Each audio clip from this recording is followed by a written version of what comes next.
the adventure which Sherlock Holmes always referred to as the case of the bleeding chandelier. It was made of old Russian silver, and whenever a catastrophe was due to happen to anyone of the house of Mortlake, the chandelier was supposed to shed tears of blood. Well do I remember sitting in the crumbling old banqueting hall of Mortlake Castle, listening to the ominous beat of the sea on the cliffs outside and waiting for the first spatter of blood. And let me see, it was a murky midsummer day in the late 90s. When Holmes came in to breakfast, he found a large envelope addressed in a scrawling, rather flamboyant hand and with a decidedly grandiose purple seal affixed to the back flap. Morning, Watson. Oh, Holmes, I thought you were never going to get up. I see there's a tremendously important-looking letter waiting for you. Really? A communication from the court chamberlain, I presume, telling me I'm to be knighted. Oh, don't be an ass. What's so asinine about that? Plenty of pompous nonentities without 1/10 my brains have managed to get themselves on the honours list. Now, what have we here? The postmark says Mort's Bay. That's in North Devon, if I'm not mistaken. No, for once you're correct. I believe Mortlake Castle overlooks Mort's Bay. Correct again. Your average is rising, Watson. Well, then the letter must be from Lord Roger Mortlake, the 7th Baron Embers. Only the man who's head of the family would have such a dashing handwriting and would seal his letters with the family crest. Back to normal, Watson. What do you mean? In the first place, it's not the Mortlake seal. It's a much newer crest, the one invented by the late Samuel Pridgett, 1st Baron Waterhole, the ginger beer tycoon. Furthermore, the letter was written by a woman, his widow to be exact, so you're wrong on both counts. However, it was sent from Mortlake Castle, where it seems Lady Pridgett is visiting. Well, what does the old girl want? Us, Watson, or more specifically, me. What's up at Castle Mortlake? Here, read the letter for yourself. Dear Mr. Sherlock Holmes, I'm not easily intimidated. However, when I find a note pinned to my pillow which reads, "Beware, if you proceed with the marriage, the chandelier will drip blood." In such an event, Mr. Holmes, I deem it wise to seek counsel and possibly protection. Will you come to Mortlake as my guest, incognito, of course? I shall introduce you as my cousin, Sherwood Jones. I suggest you arrive at Barnstable by the 3:10 on Thursday. I myself shall meet you. The walls of this old mausoleum called Mortlake Castle have many ears, it seems. However, the drive to the castle is a long one. I shall be able to give you all the details of a thoroughly sinister situation in the privacy of the carriage. Furthermore, the family coachman is quite deaf. Do come and relieve the anxiety of a troubled woman. Yours in desperation, Amelia, Lady Pridgett. P.S. I understand you have a medical secretary or helper. By all means, fetch him along. He can be my husband's cousin, Dr. Botsam. Or I refuse to be called Botsam. Very well, then. Stay and minister to the Harridges. Personally, I shall go and pack. Yes, we haven't too much time if we're to catch today's train. I say, Holmes, if there's a wedding house party at Mortlake Castle, it should be all rather posh, eh? Shall we take white tie or black, do you think, huh? You may take your entire trousseau, my dear Watson. Personally, I shall be content with a rather complete chemical kit and your army revolver. You see, these old family carriages are quite comfortable and roomy, eh, Holmes? We shall be lucky if this ancient omnibus doesn't fall apart before we return to Castle Mortlake. Yes, I gather, Lady Pridgett, that it's been in the family for some time. It has indeed, Mr. Holmes. It's the famous old Berlin in which Roger's well, I can't remember how many greats, grandfather made his famous grand tour of Europe. It took him 3 years, I believe. He even went as far as St. Petersburg. That's where the trouble began. What trouble, Lady Pridgett? Well, the young fool met a Princess Orloff and fell head over heels in love with her. It seems she was a favorite godchild of Catherine the Great. Lord Mortlake managed to marry her, and they returned to England with an enormous Russian wolfhound and that cursed silver chandelier in this very carriage. This chandelier, I take it, Lady Pridgett, is the same one which is now supposed to drip blood whenever there's to be a catastrophe of the Mortlake family. That's right, Mr. Holmes. When is this colourful phenomenon first supposed to have occurred? It all began with the death of the Russian princess herself. She had a bit of a temper, it seems. No one could polish her silver chandelier to suit her. She had the habit of hitting anyone who didn't please her with a nasty little riding whip. One morning there was a new red-headed girl up on a ladder working away at the silver chandelier when her ladyship swept into the banquet hall. One look and the Russian burst into her usual torrent of rage. She hit the redhead across the face. Now it so happened the girl was Irish. And if there's a stronger temperament in this world than the Russian, sure it's the Irish. Right you are there. Well, Bridget or Nora, or whatever her name was, snatched the little whip from her mistress's hand, and then looking her straight in the eye, she laid on her the terrible strangler's curse of Donegal. Then she strode from the room and slammed the great door after her. Good for her. The Russian could be heard screaming that she'd polished the chandelier herself. They heard her bolt the door. All afternoon, she could be heard laughing and singing wild Cossack songs. As evening came on, the singing ceased. The Russian princess didn't appear at the supper table, but no one dared go fetch her. As the evening wore on, her wolfhound began to whimper outside the locked door. Shortly before midnight, he started to howl. Finally, Lord Mortlake could stand it no longer. It's midnight. She sulked long enough. I'm going in after her. Quiet, Boris. Down, boy. Sonia! Sonia, let us in! Sonia, unbolt the door! Sonia! Confound the woman. We shall have to break in the door. Boris, stop that. Door's heavy. We need a battering ram. Bring that long bench. That's it. That should do the trick. Now then, 1, 2, 3. That's done it. Good Lord, it's black in there. Sonia, come out. Sonia, do you hear me? Someone give me the torch. Boris, what's the matter? The animal's trembling like a leaf. Hand me the torch. That's better. Now then we'll see. The ladder's lying on the floor. Good Lord. The chandelier. She's hanging from the chandelier. She's strangled by her own hair!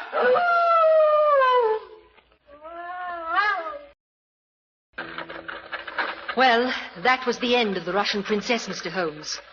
Of course, she had thoughtfully provided the Mortlakes with an heir before her fatal accident. Consequently, there is a streak of violent Russian blood in the present inhabitants of Mortlake Castle, I take it. Right, Mr. Holmes. And whenever there's to be a death in the family, that blood is supposed to flow from the Russian chandelier. Personally, after Roger and I are married, I shall insist he get rid of the ugly eyesore. Yes, and I shall see he buys a new carriage, too. He pretends the family still uses this ancient relic for sentimental reasons, but everyone knows it's because he can't afford a new one. Well, you look shocked, Dr. Watson. No, not at all. To be brutally frank, gentlemen, it is the accepted opinion in all the drawing rooms and public houses of Devonshire that I am marrying Lord Roger Mortlake for his social position, and he is marrying me for my money. Well, I'm sure that... Well, they're wrong, Dr. Watson.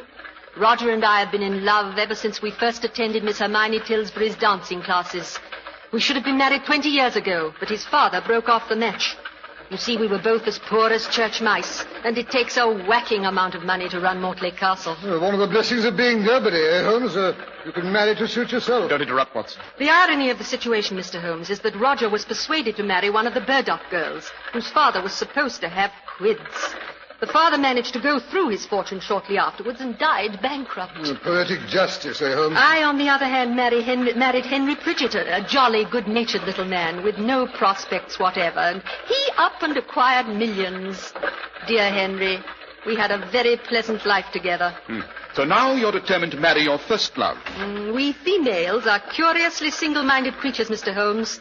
It's always dangerous to frustrate a woman. Quite. Tell me, Lady Pridget, is there anyone at Mortlake Castle who's opposed to your marriage to Lord Roger Mortlake? Quite a few, I should imagine, Mr. Holmes. The First Lady Mortlake's personal maid, old Buffon. She glares at me as if I were a mongrel that had wandered in off the streets. And James, he's Roger's son. He resents the fact that we didn't wait at least 2 years after his mother's death. The girls, I must say, are more realistic. Possibly because they realize my money will buy them quite a few social opportunities they should not otherwise enjoy.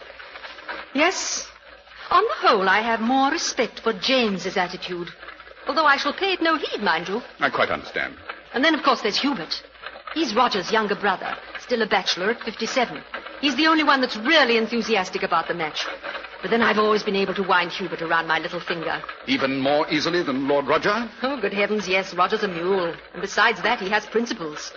He absolutely refused to run away with me 20 years ago, and I had the devil of a time persuading him to propose after we were both free again. He has scruples about accepting my money, it seems. I finally pointed out that it was pure selfishness. He might enjoy being a pauper and watching Mortlake Castle crumble over his head, but was it fair to the children? And that persuaded him? Well, of course I was wearing my new Paris shirtwaist at the time, the one with the peekaboo bodice. I see. Oh, by the way, that reminds me. I must warn you about one thing, gentlemen. There's to be the usual big wedding rehearsal dinner at the banquet hall tonight. The Mortlakes are great ones for drinking toast. Oh, bridal champagne and all that, eh? Jolly, eh, Holmes? Champagne, my foot. At Mortlake Castle, toasts are drunk in Mortlake mead. The recipe for it goes back to their Saxon ancestors. Look out for it, I warn you. It's liquid dynamite. Ah, yes, mead, or metheglin, to use the ancient term, was a drink supposed to promote health, long life, and vitality. It's made from honey. I'm a bit of a bee fancier myself, you know. Oh, then you'll have something in common with Hubert. He takes care of the bees at Mortlake. Won't let anyone else go near the hives. Not that anyone wants to, heaven knows. The bees at Mortlake are notoriously short-tempered. Interesting. I shall see if I can't persuade Hubert. Oh, dear. Oh, what's up? Something's frightened the horses. Oh, dear. Look, they're running away. No, the coachman has them under control. He stopped the carriage. What's the trouble, Benjamin? Oh, dear, I keep forgetting he's deaf. He's getting down off the box. Sir Holmes, there's something lying in the road up ahead. The driver's gone to investigate. It's getting so dark I can't wait. Watson, you stay out here with Lady Bridget. I'll go and see if Benjamin needs help. Wind rising. That pounding up ahead, that will be the sea. Must be close to Mortlake Castle. Yes, let's see what we've got. Lantern! Benjamin, give me the lantern. A sheep. Quite dead. Still bleeding. Nasty series of gashes across the throat. There be evil coming to Mortlake. It's a sign. When that Russian ghost dog comes back and kills a sheep, it's a sure sign. Mark my word, tonight the Chandelier will drip blood. And now back to Mortlake Castle, where Dr. Watson and Sherlock Holmes, all done up in their stiffest shirts and highest colors, are being given a personally conducted tour around the castle by its future mistress, Lady Bridget. And this is the banquet hall. Good Lord, it's enormous. The early Mortlakes took their banqueting seriously, it seems. That's the old maid, Buffum, arranging the flowers. Buffum, you might draw the curtains and open the glass doors a moment. I want the gentleman to have a look at the view from this room. Obedient but grudging, eh, Holmes?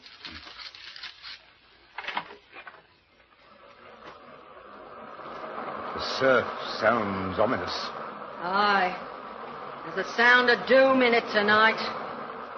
You do well, my lady, to leave before there's harm done. What do you mean by that, Buffum? She's just trying to frighten me off. It won't work, my girl. It takes more than dead sheep, pounding surf, and dripping chandeliers to get rid of me. That's all. You may close the doors and go. By the way, this is the chandelier, I take it. The enormous silver one near the great center window. That's right. It's certainly spectacular, eh, Holmes? Must hold nearly 100 candles. 122 to be exact. When they're all lit, it creates quite a show of light. And heat, too, I imagine. Buffum expressing her disapproval. Well, I'm glad she's gone. She was giving me the fidgets. I see there's a ladder under the chandelier. Yes, they're about to light the stupid thing, I imagine. I think I'll just mount it and take a closer look if you've no objections. None at all. I'll hold it steady for you. Thank you, Lady Bridget. Yes, I thought I recognized it. You mean you've seen the chandelier before? No, it's twin sister in the Winter Palace in St. Petersburg. It's supposed to have been made for Catherine the Great to eliminate any suitors who had lost their charms. What do you mean by that? Both chandeliers are hollow. The one in St. Petersburg was so hung that boiling lead could be poured into it from the room above. It eventually found its way out of the mouths of these little silver dolphins and poured itself over the guest of honor seated below.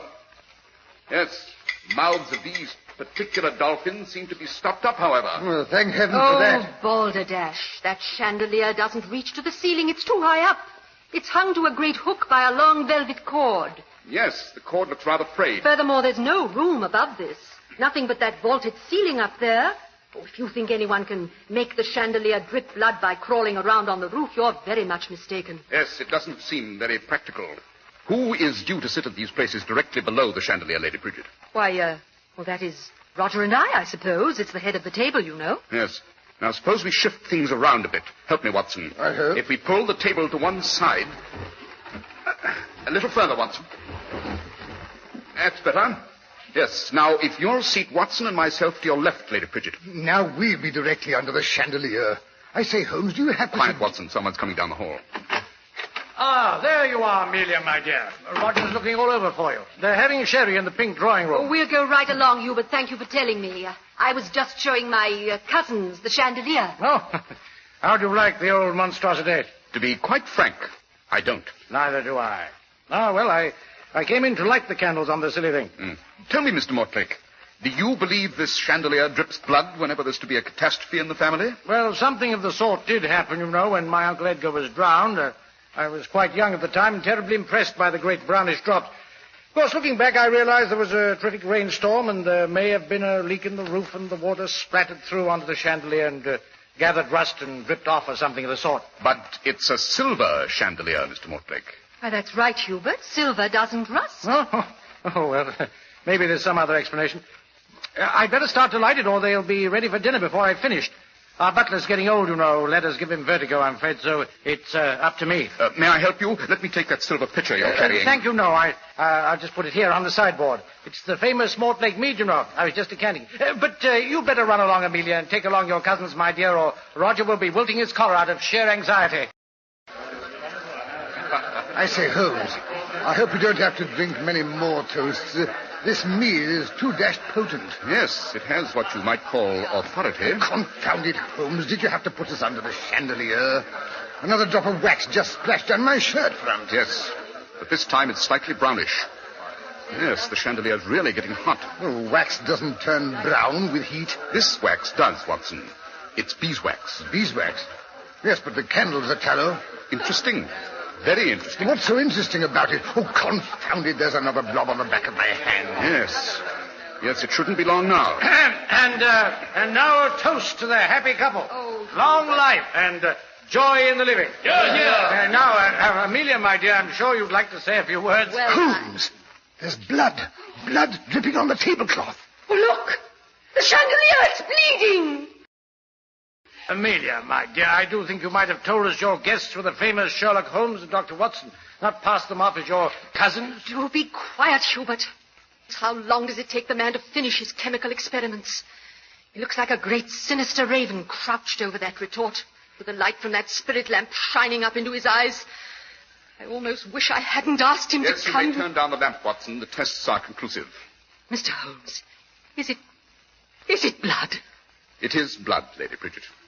Oh, dear. Not human blood, however. Sheep's blood. As a matter of fact, it's blood from the same sheep we saw on the road this evening. More blood from that sheep is spattered here on this mackintosh I found rolled up in a chest in the front hall. Roger!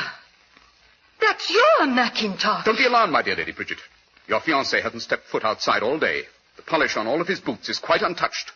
The polish on Hubert Mortlake's brown Oxford has been spotched, however, by blood. Sheep's blood. It's quite easy to borrow a Macintosh, you know. Shoes, however, aren't so adaptable. You mean Hubert is responsible for the gaudy chandelier? What? Yes, Hubert. You filled the hollow interior with sheep's blood from that silver pitcher when you came in to light the candles. But why didn't it drip through at once? Because he had stocked up the silver dolphins' mouths with beeswax, which only melted from the heat of the candles after they'd been burning for some time. I suspected Hubert was up to something the moment I discovered the dolphin's mouth had been stocked with beeswax. Hubert, why did you do it? Because I've always loved you and hated Roger. I was glad when Father made him marry that ugly Burdick girl. But you wouldn't look at me even then, me. Well, I made up my mind he'd never get you, never. And now I've lost. Out of my way. Everything's lost. He's running along the tabletop. Stop For the him. chandelier! He's swinging for the window. Hubert, look out! You'll crash! The rope's broken. Crash! The chandelier and Hubert, they've crashed through the window! Gone over the cliff. He'll be pounded to death on the rocks. I'm afraid so. I warned you, milady. I said it was the sound of doom.